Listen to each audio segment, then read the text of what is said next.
Imagine you're sitting across from someone in this really high-stakes competition. You know, you've got your strategy perfectly mapped out, I've done all the prep. right? You've run the simulations and you feel completely confident. But then, before you even make your first move, your opponent looks at you and they sigh. Oh, man. Yeah, and not like an angry sigh either, just this exhausted, slightly pitying, like, I already know exactly how this ends kind of sigh. Which is brutal because it drops this psychological anchor before the game even begins. It It's, completely alters the atmosphere in the room, yeah. shifting the entire power dynamic before a single piece has even moved on the board. And suddenly you just feel clumsy. Like Huh. your brilliant strategy feels incredibly loud and obvious and amateurish. Yeah, you start second-guessing facts you knew were true just 5 seconds ago. Right. And today we're exploring exactly how that feeling is weaponized. So, welcome to the Deep Dive. I'm your host, and today we're looking at a fascinating blend of character study, psychological warfare, and competitive gaming strategy. Hi, everyone. I'm the resident expert. Glad to be here. We've got an amazing topic today.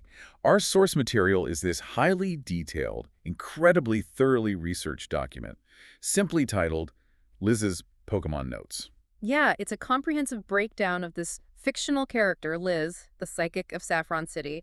And what makes this document so compelling is that it doesn't just, treat character lore as flavor text. It actually bridges the gap between the story and the mechanical system, right? Yeah, exactly. It shows how narrative translates into gameplay. Which brings us to the mission for our deep dive today. We're going to decode how a creator takes really abstract concepts like psychological dominance, perception, and emotional manipulation, and translates them into tangible, competitive gameplay mechanics. It's a really unique design challenge. It really is. Yeah. Okay, let's unpack this because this isn't your typical story about overpowering an opponent with brute force. It's about overpowering them with their own expectations. Right. And to understand that, we really have to look at her origin. So Saffron City is this bustling corporate metropolis in the Kanto region. Home of Silphco. Yeah, and the legacy of Sabrina, who is the classic, terrifying psychic gym leader. Saffron is basically never, ever truly quiet. The notes describe the collective thoughts of the city buzzing like this constant oppressive static. And most psychics in this universe, they have to learn intense discipline to tune into that static, or, to tune it out. They meditate, they train. They actively work at it. Right. Yeah. But Liz didn't learn psychic awareness as a skill. She just grew up inside it. It was her baseline normal. And that constant, unfiltered exposure manifests in some deeply unsettling childhood traits. Oh yeah, the source material highlights this perfectly. Like how she would casually finish people's sentences before they even opened their mouths. She would laugh at punchlines to jokes that hadn't even been told yet. My absolute favorite detail from her childhood, though, is that she would smile at strangers on the street and they would immediately look away. They'd just feel profoundly uncomfortable. Exactly, because it felt like she already knew them inside and out. Can you imagine how unnerving that is to experience? Oh, it would be terrifying. She actually had this quote in the note. She says, "People are so loud, they just don't realize they're talking." If we connect this to the bigger picture, this sensory overload entirely shaped her philosophy of power. Usually when we think of psychics in fictional settings, we think of mind reading as this active, invasive process. Like breaking down a door. Yeah, you focus, you break down barriers, you extract information. But for Liz, the information was already there. It was just exhausting noise. So her goal wasn't to gather information. Her goal was to control the noise. Wait, so she realizes that true power isn't about reading minds, because she's already doing that passively, right? Right. True power is making people believe what you want them to believe, so they only broadcast what you allow them to. Precisely. It is all about curating reality. She practices guiding thoughts, not just intercepting them. She focuses on curating emotion, not just sensing it. So it all comes down to perfect presentation. Yeah, exactly. A glance that she holds just a fraction of a second too long, a perfectly timed smile, a silence so heavy that it forces the other person to speak, just to fill the void. Wow, so people aren't even reacting to objective reality anymore. They're reacting to her highly curated version of it. Yes, exactly. And this intense desire for control perfectly explains the surprisingly tense dynamic she had with her very first Pokémon. Oh, this is a great part of her arc. So the notes describe her initial foray into training as her beauty trainer era.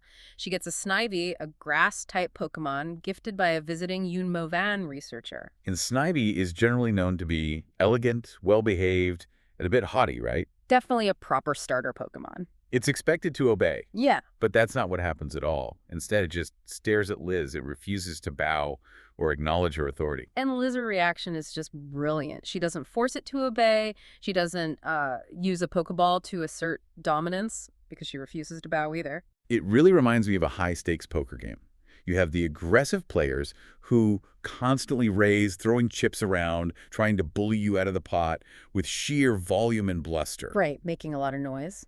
But Liz and Snivy are the players who just sit perfectly still. They never blink. They just rely on minimal movement and perfect posture. And you, sitting across from them, you end up folding out of sheer nervousness because their composure makes your own breathing feel clumsy and loud. Yeah, they just aligned with each other. The notes actually state they shared this aesthetic thesis of composure, pride, and superiority without effort. Which is such a cool phrase. Liz actually whispers to it, "You don't need to prove anything. They'll understand eventually or they won't matter." Oh man, that sends a chill down my spine. And it completely changed how she was perceived in Saffron City. Rumors start spreading through the trainer circuits. Yeah, people are whispering like, her Pokemon just move on their own. Oh, she never reacts. It's like she's already seen the battle. Which is fantastic world building because the truth is she had seen the battle, but not through some mystical brute force vision of the future. No, she was just using advanced pattern recognition and reading the emotional telegraphing of her opponents. Exactly. While everyone else was busy shouting commands, sweating, trying desperately to win, she was just quietly paying attention. She made them feel like they were losing before they even started throwing punches. But dominating one sweaty trainer in a standard gritty Pokemon battle just wasn't enough for her. If her true weapon is perception, she needed a much larger canvas to manipulate. Right, she needed to test it out on a bigger scale. Yeah, which inevitably drives her straight onto the Pokemon contest stage. Because in Pokemon contests, the goal isn't just to knock out the opponent, it's to perform. It's about beauty, style, and winning over a panel of judges and a massive crowd. And this is phases 2 and 3 of her development. Right, and as her Snivy evolves into Serperior, this grand, regal, serpentine Pokemon, Liz takes a completely counterintuitive approach to performance. While every other coordinator is trying to impress the judges with massive, flashy routines, filling the stage with fire and light, Liz actually gives the audience less. I am trying to picture this. Less movement, but somehow commanding maximum presence. How does she pull that off? Well, she understood exactly when the audience breathed. She knew the exact microsecond they would lean forward in their seats. Wow. And right at that moment of peak expectation, when they anticipated a massive explosion of energy, she gives them a solitary, elegant movement. Oh, that's so smart. Mm-hmm. Because the anticipation was so high, that minimal action hits incredibly hard. Exactly. She doesn't fill the stage. She owns the silence around it. And during this phase, she's also expanding her team, right? She adds a Ralts, which eventually evolves into Gardevoir, a Pokemon that literally represents emotional intelligence and devotion. Yeah, a very thematic choice. And she adds a Phoebus, which evolves into Milotic. Now, the classic lore with Phoebus is that it's this incredibly ugly fish that turns into a beautiful sea serpent. But for Liz, it wasn't a fairy tale narrative of ugly to beautiful. No, it was a twisted transformation from overlooked to untouchable. Untouchable, yeah. This is a crucial psychological shift for her development. Her core lesson here is winning isn't about doing more.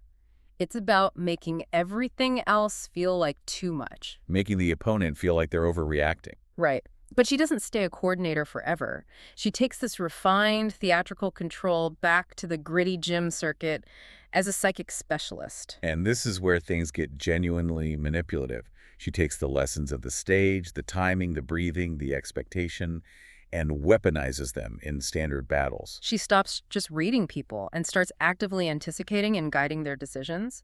She uses the rhythm of the battle to nudge their behavior. She isn't just reacting to their attacks, she is creating immense pressure without using any physical force. She is literally writing a script that her opponents don't even realize they are following. Which is terrifying. And taking that absolute control and applying it at the highest level is where Liz truly rewrites the rules of Pokemon battling entirely. She returns to Saffron City. But she doesn't just challenge the gym. She redefines what the gym even is. We really have to contrast this with the original gym leader, Sabrina.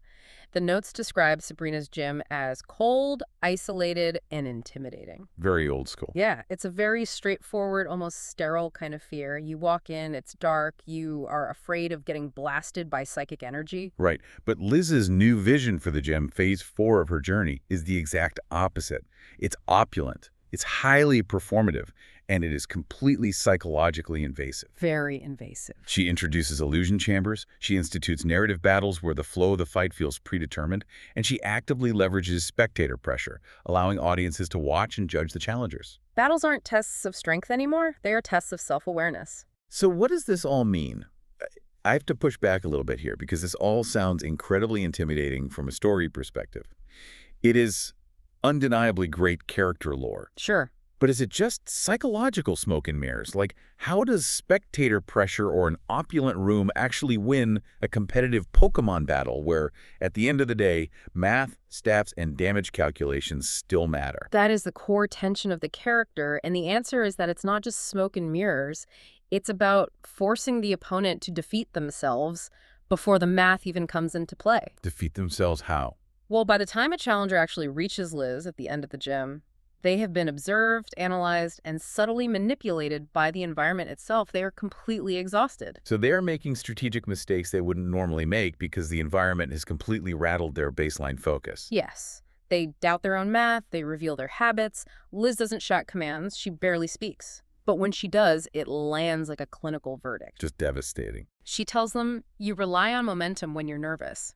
Or you switch your Pokémon when you feel watched. Oh man, having someone perfectly articulate my own subconscious nervous habits mid-competition would absolutely ruin my focus. I wouldn't be able to play. There's this chilling quote from her in the notes. She says, you didn't lose to me, you lost to the version of yourself I saw first. Wow. Most trainers fail before the first move is even made because the environment has systematically broken their confidence. Okay, to prove that this isn't just incredible flavor text, let's pivot to the actual mechanical breakdown of Liz's team. Because the source material actually shows exactly how she turns this psychological torture into literal turn-by-turn game mechanics. Here's where it gets really interesting. Oh, it really does. Her 6 Pokémon team is built around a competitive philosophy the notes call the decision punishment engine. The decision punishment engine. Yeah. It's not about running over the other team with high damage attacks. It's about systematically punishing the choices of the human trainer, winning slowly, beautifully, and inevitably. Let's start with her signature, Serperior. It acts as the tempo anchor. It uses an ability called Contrary. Now, normally in the game, a move like Leaf Storm is incredibly powerful, but the trade-off is that it drastically drops your Pokemon's attack stats after you use it. Right, it's a hit-and-run move. You do damage and get out. Exactly, but Contrary reverses all stat changes. Which means every single time Serperior uses this massive, devastating attack, it isn't getting weaker, it is actually doubling its power. It just snowballs. And then you combine that with the move Glare, which paralyzes the opponent's Pokemon and halves their speed. That isn't just a battle strategy, that's a ticking clock. It really is. The notes literally describe it as psychological torture. They write, the longer you stay, the worse this gets.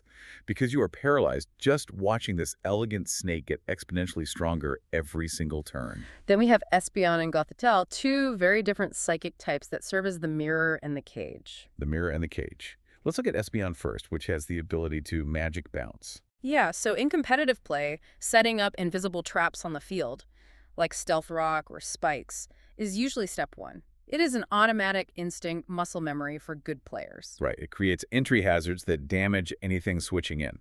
So when Espeon's magic bounce passively reflects those invisible traps back onto the opponent's side of the field, Liz is actively punishing her challenger's muscle memory. She is making their own highly trained instincts betray them. Exactly. And while they scramble, Espeon sets up dual screens, reflect, and light screen to have all incoming damage for her whole team. You try to act, you punish yourself. And if Espeon is the mirror, Gothitelle is the cage. Gothitelle uses an ability called Shadow Tag. This is such a brutal ability. Yeah. Imagine stepping into a boxing ring, and the moment you realize you are outmatched and try to tag your partner in, the referee padlocks the ropes. Gothitelle doesn't just beat you, it physically removes your right to retreat or switch your Pokemon out. The vibe the notes give for Gothitelle is so deeply creepy. It says, You're not stuck with me, I'm stuck with you. Oh, I hate. It traps defensive or support Pokémon, sets up safely, and slowly heals the team. It perfectly mirrors Liz's philosophy.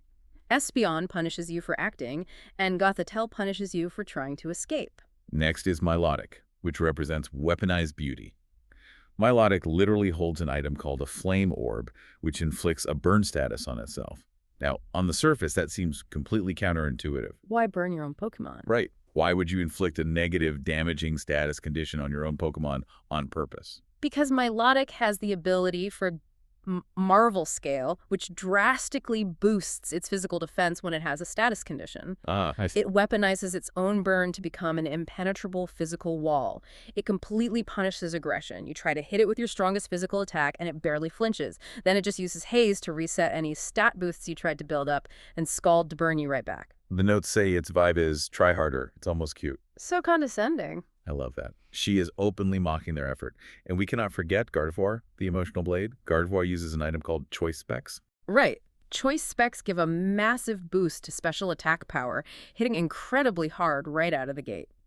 But the catch is the Pokémon is locked into using only one move until it switches out. But Gardevoir also uses the move trick, which swaps items with the opponent. So if Gardevoir uses Trick to force those Choice Specs onto an opponent's defensive Pokémon that relies on healing or shielding, it literally locks them in a straitjacket. yes, they can't protect themselves anymore. They're forced to just fruitlessly attack. Yeah. The notes also mention its ability trace, which copies the opponent's ability for what Liz calls fun chaos. And finally, Latias, the final illusion, the absolute late-game cleaner. Once the opponent's team is weakened, once the trainer is mentally exhausted, burned, paralyzed, trapped, and doubting every single choice they've made, Latias swoops in. The finisher. It uses Calm Mind to boost its stats and Roost to heal any damage. The feeling is, this is the part where you realize it's over. This raises an important question. How do you actually fight that? The notes call it the decision punishment engine, and it sounds pretty much flawless. It is a masterclass in game design and synergy. How do you build a team that feels inevitable? You ensure there is no safe play. Every option is a bad option. Every single action the opponent takes is actively punished by a specific member of this team. If you try to set up hazards, Espeon bounces them. If you try to switch, Gothitelle traps you. If you play aggressively, Milotic walls you. And if you play passively and try to wait it out, Serperior snowballs and destroys you. You don't ask yourself, can I win? You find yourself asking, how long can I delay losing? Exactly. It is a system of layered win conditions. If one fails, another is already waiting to catch you. You aren't just battling a team of 6 creatures, you are battling a cohesive system of psychological control. It's an absolute masterclass in translating character lore into competitive stats without losing the narrative thread. We've really seen Liz's incredible progression today. It's called the arc. She starts as a beauty trainer who learns to control attention through stillness. Then she evolves into a coordinator who controls audience emotion by playing with expectation. From there, she becomes a psychic specialist who controls the minute decisions of her opponents in standard battles. And finally, she ascends to a gym leader who controls the entire environment, making the room itself her greatest weapon. And it all ladders up to her ultimate strategy. Control leads to pressure, and pressure leads to inevitability. Inevitability. She doesn't have to shout over the noise. She doesn't have to rely on flashy, overpowered, brute force attacks. She simply sets the tempo, builds the invisible cage, and lets you exhaust yourself fighting your own shadows. I love her final quote in the notes. She says, "They said I changed over time. No, sweetheart, I just learned how to win in every language you understand." Ouch. It is so cold, but so undeniably brilliant. She strips away the illusion of choice, leaving you with nothing but the script she wrote for you. It really is brilliant. And it leaves me with a thought that extends way beyond competitive gaming and fictional psychic characters. Oh, think about the digital spaces we interact with every single day, the platforms we scroll through, the feeds we consume. Oh, that is an interesting pivot. Wait, you mean like algorithms? Exactly. We log on thinking we are the trainers stepping into the arena, totally in control of our choices, clicking what we want to click. But what if the platform is playing the role of Liz? Oh, wow. It has already tracked our patterns, it knows our emotional triggers, and it has set the environment perfectly. It makes you wonder, do we actually have free will in these spaces, or has the algorithm already pre-calculated our every move before our hand even reaches the mouse? Wow.